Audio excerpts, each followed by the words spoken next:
all the public healthcare infrastructure has been completely affected.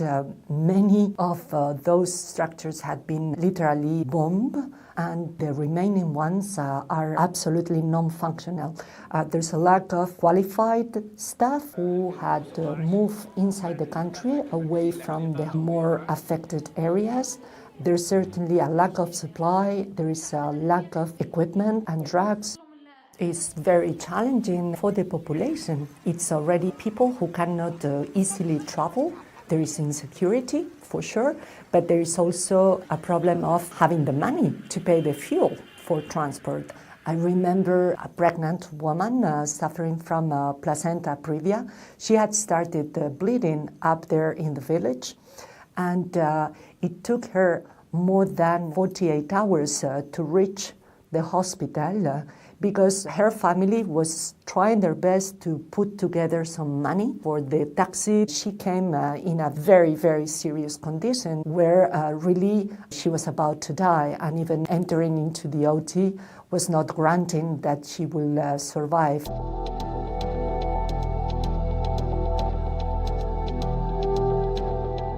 We understand that there's money funding humanitarian assistance and response in Yemen, but today we don't see it. We don't see it translated, meaning that the population we are caring for in our hospitals and the hospitals we support, other health facilities, when you speak with people and patients, you don't hear and you don't see the injection of that humanitarian aid. We don't want to undermine, that pledge, but what is important as well is that we have a better understanding of what are the precise needs and what are the mechanisms in place for this money to become real for the population in terms of assistance. Because again, it seems that the funding is there, but this is not reaching the population.